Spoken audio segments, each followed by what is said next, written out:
The FO series the internet has ever seen. Think of it as a mix of The Office, Game of Thrones, and a viral TikTok fail compilation. Except it's real life, and the stakes are, well, the entire country. Buckle up, because this is one wild ride you won't want to miss.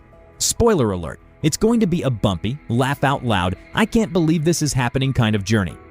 Enjoy. Egg prices have reached an all-time high. It was a long, before I ever got here, it was at an all-time. This didn't, remember, I've been here for 3 weeks. And when you saw the inflation numbers, I've been here for 3 weeks. I have had nothing to do with inflation. This was caused by Biden. I had 4 years of virtually no inflation.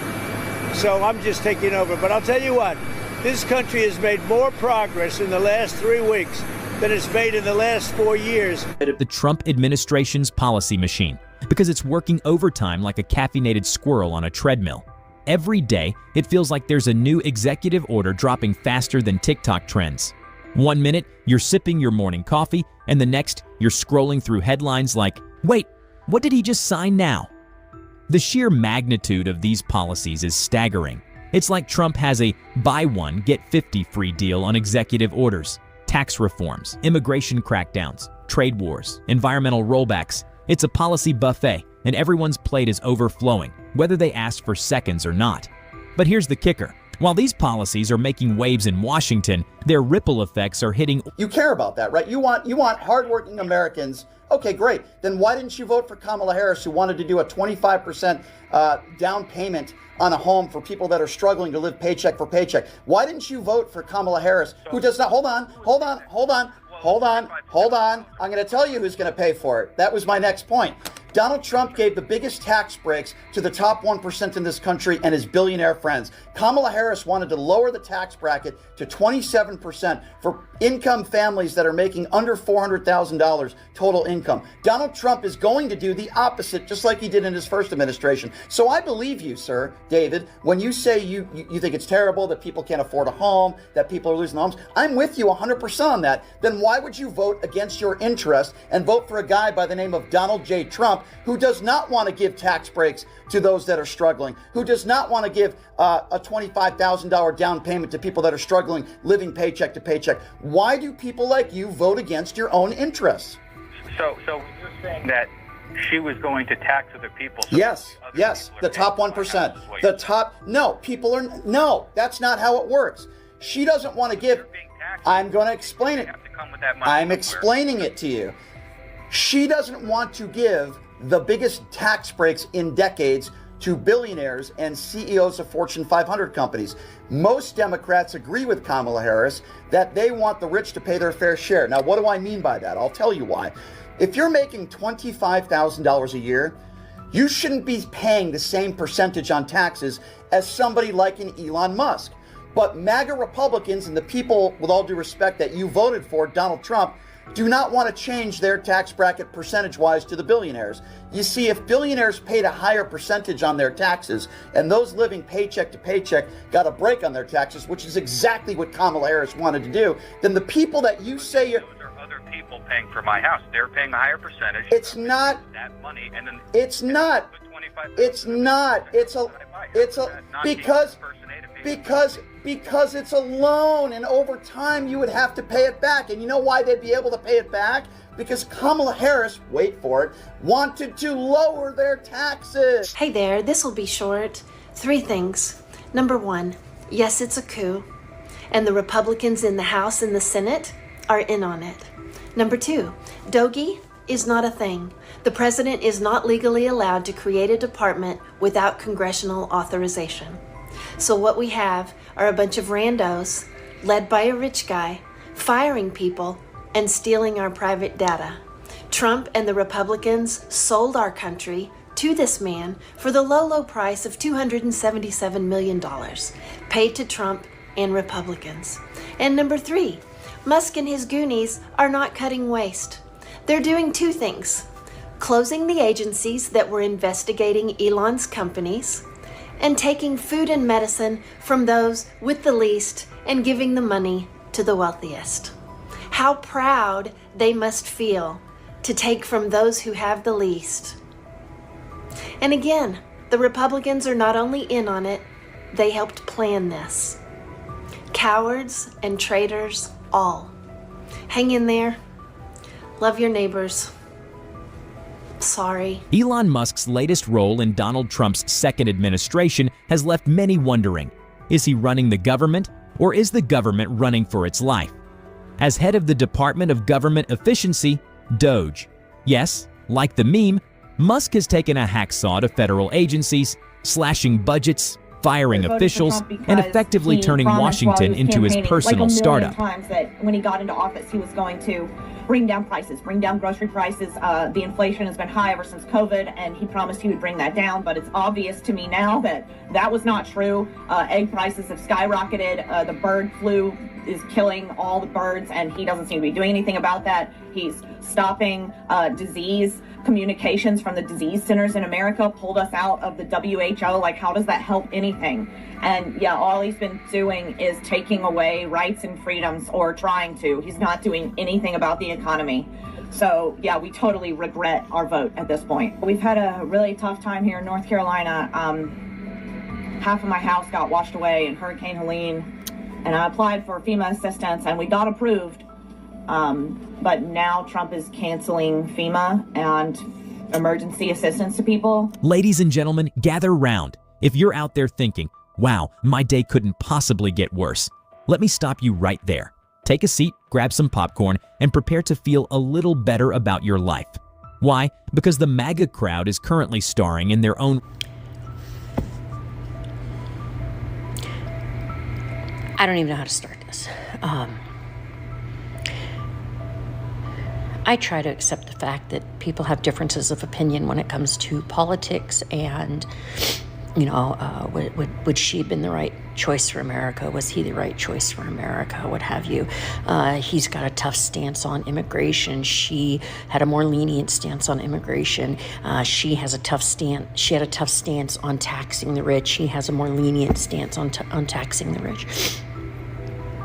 She would not have allowed Elon Musk and his muskrats into government files, allowing access to, let's face it, all of our information, our social security numbers, our bank accounts, our tax returns, all that fun stuff, whereas he has allowed Muskrat to have full access to it and full access to decimating federal agencies, turning a blind eye to it. And there's only so much that the courts can do to stop this.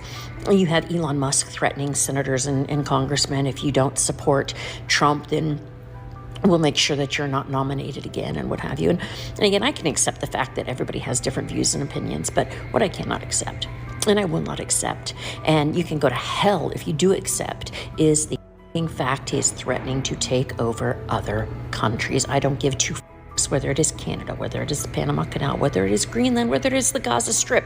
We don't have any right to any of those. None. Zero. Zip. Nada. And yet that wit sitting in the White House thinks that Mango Mussolini, Pumpkin Spice Palpatine, has no rights whatsoever to make these threats. And for any American that supports him in this, you go to f***ing hell. You go straight to f***ing hell. So, what's your take on this unprecedented merger of corporate and political power? Is it a bold move toward efficiency or a threat to democracy? Let us know in the comments. And if you're hooked on this wild ride, don't forget to like, share, and subscribe to Trend Feed for more stories that keep you on the edge of your seat. The next chapter might just surprise you. Real-life soap opera titled When the Honeymoon Phase Ends Badly.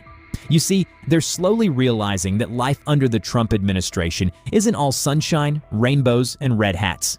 Nope, it's more like a roller coaster that's missing a few bolts, hurtling through a thunderstorm. And here's the kicker. It hasn't even been 2 full months yet.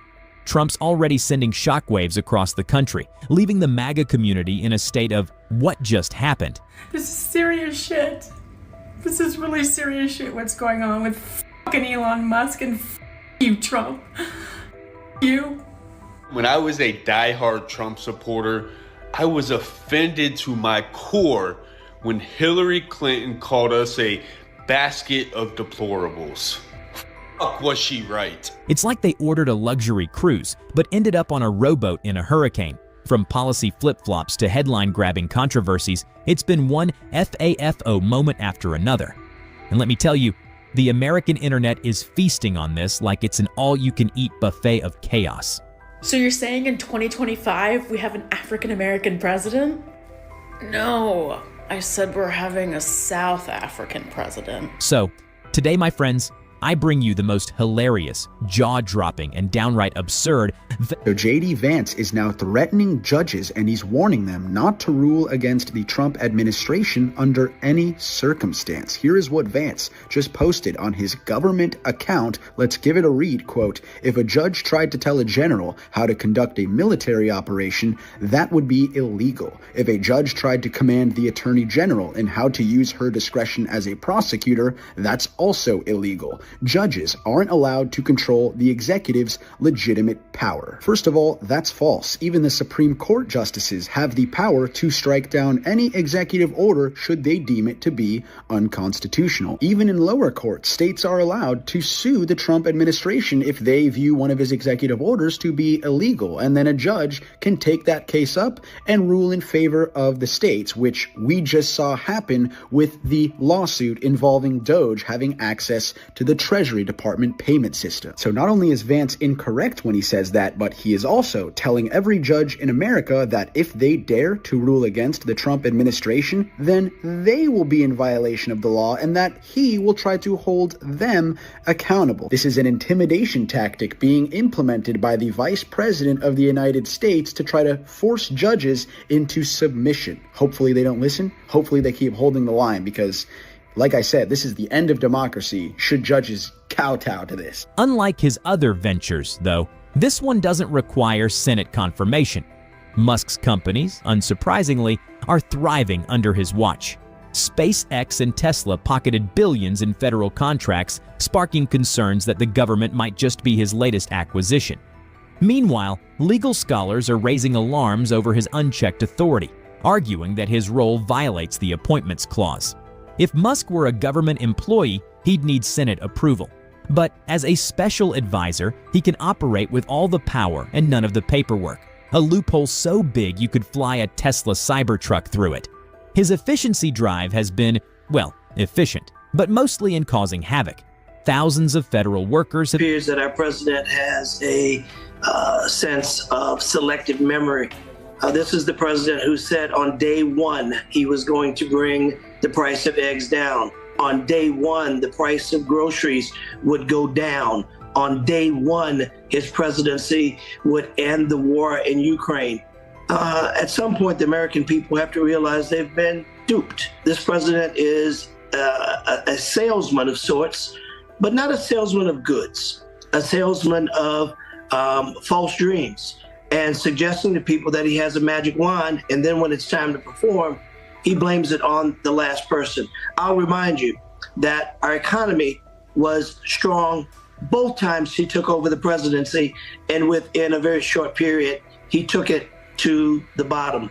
And he's on his way doing it again. They're putting the mentally ill in camps now. Donald Trump and his newly appointed whatever the fuck he is, RFK Jr., are going to put mentally ill people into camps.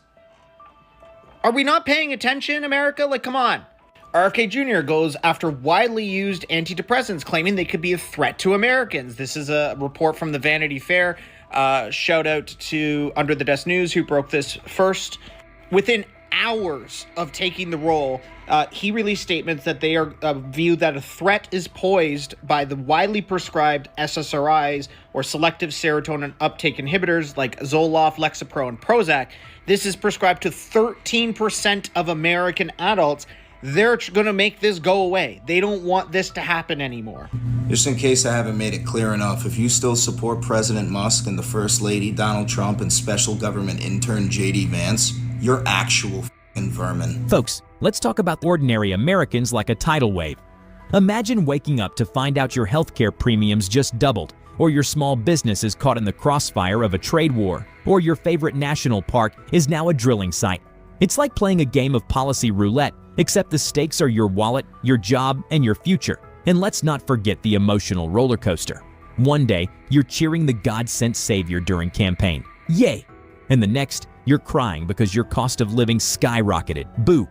It's like being in a relationship with someone who keeps surprising you, except the surprises are rarely the good kind. The MAGA crowd might be riding high on the rhetoric, but for everyone else, it's a mixed bag of what just happened and how do we survive this. The internet, of course, is having a field day, turning every new policy into memes, rants, and late-night comedy gold. Because if you don't laugh, you might just cry. Oh my God.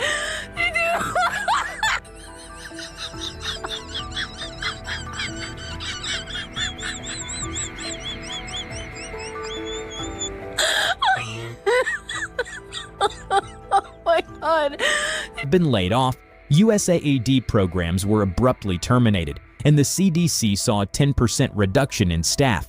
When agencies like the FAA dare to fine SpaceX for safety violations, Musk simply calls for their elimination.